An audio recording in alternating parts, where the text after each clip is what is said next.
pero al mismo tiempo tenemos que cambiar. La historia del ser humano, por ejemplo, la historia a la que pertenecemos los españoles, bueno, pues una historia magnífica, en muchos casos, en otros sería terrible, pues de intercambios, de mezclas. El Mediterráneo está hecho de esa manera, ¿no? Cómo van entrando, o sea, empezamos a ver, bueno, cómo empiezan las letras y descubrimos el mundo fenicio, cómo empiezan los números, descubrimos el mundo árabe, cómo nace el cero, resulta que el cero viene de la India. O sea, toda la cultura está hecha de integraciones culturales, de misturas. La rosa es ejemplo maravilloso. Mire usted, la rosa es producto de una hibridación. A mí que me gusta la jardinería, pues mirad, la rosa no existe.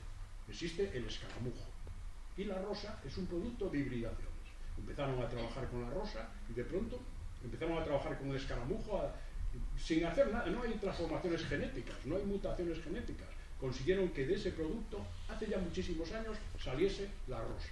Y lo mismo pasa con este animal, con ese pez que a mí me gusta mucho, que es la carpa roja. Pues los chinos empezaron a trabajar con un pececillo cuando no existía ingeniería genética y un buen día crearon la carpa roja. Es decir, que muchas veces pensamos, no, lo bueno es mi identidad, yo no quiero, y eso yo creo que a veces es estar un poco dentro del útero materno, intentar volver al útero materno. Pero al útero materno no podemos volver. Eso sí, tenemos que ser. Y al mismo tiempo tenemos que cambiar, tenemos que conjugar las dos cosas. Eso es muy difícil, pero ese es el camino. Y por eso a mí el tema de la identidad me interesa tanto. Y me interesa tanto el tema del doble, por ejemplo, porque a mí además me han sucedido continuamente historias de dobles. A mí me pasa. Yo llego con toda rapidez a un hotel porque dejo la maleta y tengo que ir a comer a un sitio. Y digo, porque veo que no hay nadie prácticamente en recepción, y digo, José María Merino. Y entonces me dicen, póngase a la cola porque hay un señor. Y el señor me mira y dice, José María Merino. Y se vuelve y dice, es que yo también me llamo José María Merino.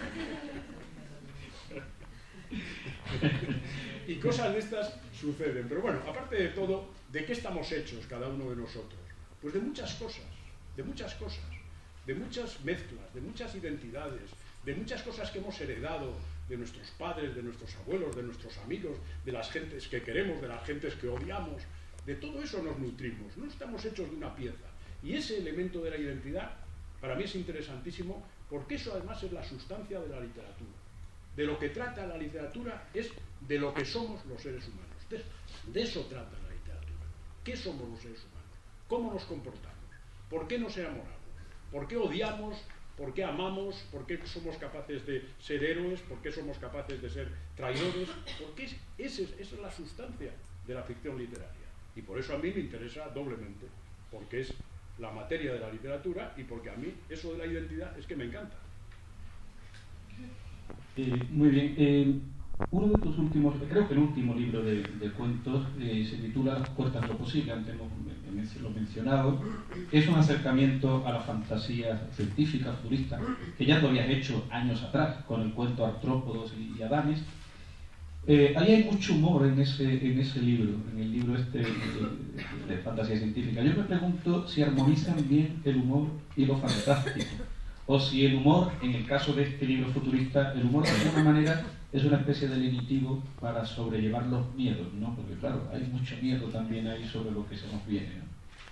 Bueno, hay teóricos del género fantástico que dicen que el humor es incompatible con lo fantástico. Es incompatible. Pero yo creo que no. Yo creo que a veces, efectivamente, el humor puede destruir un cuento fantástico. Hay preciosos cuentos fantásticos de Clarín o de Galdós que como no se lo creen, como tienen miedo de que se rían de ellos, porque en España, si hemos entrado en lo fantástico, es gracias a los hispanoamericanos, no hay que olvidarlo. Son los hispanoamericanos los que nos han dicho, oigan, que se puede escribir literatura fantástica y no pasa nada. Nosotros hemos tenido como una especie de horror reciente, creo yo, porque ya os digo que en nuestra cultura está el Calila Edimna, está Patronio, hay historias, están los libros de caballerías, pero es curioso que de pronto en un momento determinado en España inventamos la Inquisición. Y la Inquisición no soporta lo fantástico, no lo soporta, porque piensa que lo fantástico, en fin, es sospechoso de superstición, es algo que compite con lo sobrenatural. ¿Qué es eso de lo fantástico? Y hay libros inocentísimos, por ejemplo un libro precioso llamado Jardín de Flores Curiosas de don Antonio de Torquemada, que fue prohibido severamente por la Inquisición. Es decir, que hay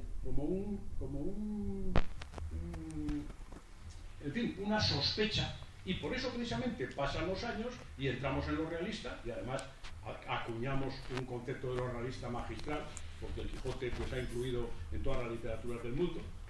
Eso sí, lo han descubierto antes los rusos que nosotros, también hay que decirlo. Tal vez nosotros descubrimos el Quijote, somos los que más tarde hemos descubierto el Quijote, ¿no? Pero durante muchos años parecía que lo único que podíamos hacer los españoles era una literatura realista. Y en el siglo XIX, pese a grandes escritores como Bécquer, parece que la línea, o como Pedro Antonio de Alarcón, que también hace sus pinitos fantásticos, parece que la línea es lo estrictamente realista. Pero a finales del XIX, principios del XX, en lengua española, en Hispanoamérica, que tienen menos prejuicios, o que están más lejos de la Inquisición, digamos, o del recuerdo de la Inquisición, empiezan a jugar con lo fantástico. Y nosotros nos volvemos a nutrir de eso.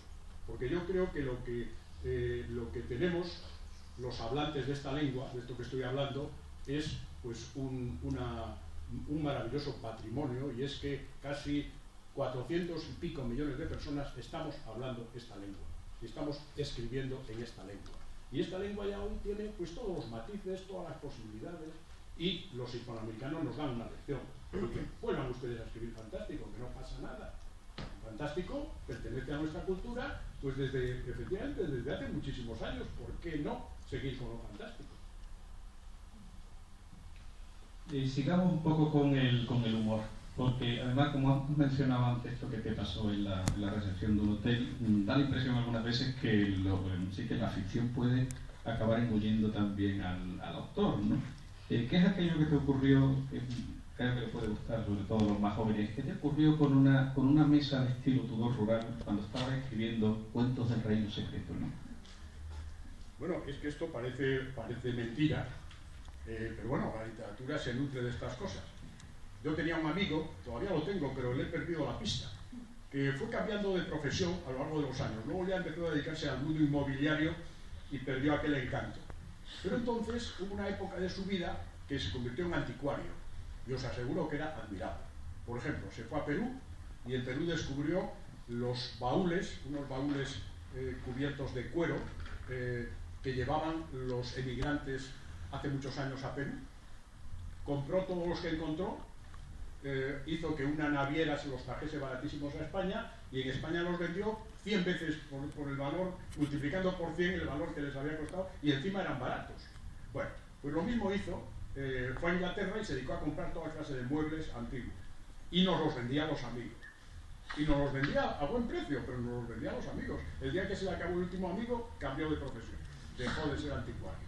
Bueno, y a mí me vendió una mesa Tudor rural. Todavía ayer la estuve viendo, porque es que es una mesa de estas abatible, seguramente es un velador. No olvidéis que los veladores, eran estas mesas redondas que tenían 3 patas, y que servían para sostener las velas. Por lo tanto, cuando hablamos, entonces se celebró una velada. Una velada era una reunión a la luz de las velas, y las velas se colocaban encima del velador, que tiene un sentido todo esto. Y entonces un velador Tudor rural, y además de una madera rarísima, ¿no? De roble de tal manera que bueno, es perfecta, es muy, efectivamente, muy tosca, pero tiene encanto. Es abatible, tiene una especie de bayoneta para sostener la tabla, pero se mueve mucho. Y yo un día me senté ahí encima, yo tenía una mesa para trabajar, pero me senté encima de la mesa Tudor rural, y de pronto empezaron a ocurrírseme cuentos. Empezaron a ocurrírseme. Y yo dije, bueno, esta mesa viene cargada de cuentos. Viene cargada de cuentos. Y me senté, y además mi mujer decía, ¿pero qué haces ahí? Porque la habíamos puesto en lo que pudiera ser la sala de casa, ¿no? Pero mira, déjate, que es que esta mesa no te imaginas cómo viene. Bueno, pues salieron todos los cuentos del Reino Secreto, salieron de esa mesa, todos estaban ahí. Y algunos más que no quise escribir porque ya era como un manierismo, ya me estaba repitiendo ya. Pero aquella mesa, y ahora la veo y digo, pero ¿cómo diablos pude yo escribir en esta mesa que se tambalea, que no hay manera de poder escribir? ¿Cómo pude yo escribir aquí encima? Pues sí, venía cargada de cuentos de aquella mesa. Por lo tanto, el que quiera escribir, y entre vosotros me imagino que hay quien quiere escribir, lo primero que tiene que tener la persona que quiere escribir es una enorme curiosidad frente a todo. Eso no quiere decir chismorreo. Tú tienes que estar mirándolo todo, porque todo está emitiendo señales, todo. Y no te digo nada, una mesa Tudor rural. Esa está emitiendo unas señales tremendas. Y yo conseguí, yo creo, cazarle casi todo lo que me parece que tenía, ¿no? Y salió un magnífico libro, sin duda. Bueno, yo quiero demostrarte con una pequeña sorpresa que te he preparado que efectivamente hay ficción y la ficción además te persigue. La ficción te persigue. Un personaje muy querido de José María Merino es el lingüista de Eduardo Souto.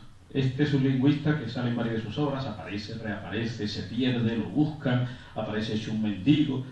Yo cuando leí la serie esta de Souto, yo pensaba, digo, Merino está utilizando a Souto como trasunto del académico, el que es tan cuadriculado y está tan pendiente de sus palabras que no desconoce absolutamente la creación, me pareció. Es la antítesis del creador, ¿no?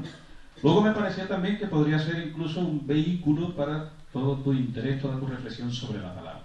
Pues bien, este personaje, Eduardo Souto, que es invención de, como digo, de Merino, resulta que hoy está aquí. Y diréis, ¿cómo que hoy está aquí? Bueno, recientemente le han dado un premio, que es el Nobel de Arquitectura, a un arquitecto portugués que se llama Eduardo Souto de Moura. Y mira por dónde esta mañana en el diario de Cádiz, la noticia de Eduardo Souto de Moura, y que va a venir a Cádiz además, aparecía en el diario al lado de la noticia que daba, o que hablaba de tu encuentro. Lo digo porque a lo mejor ahí hay otro cuento. Esa página no he traído la otra, pero es la página que va a continuación, lo dejamos aquí para ti, la que va a continuación, y el señor se llama Eduardo Souto de Moura. Bueno, pues esto tiene una historia que es la siguiente. Durante un tiempo, los periódicos, antes, tenemos una idea de que en el mundo anglosajón el cuento literario, distingo el cuento popular y el cuento literario.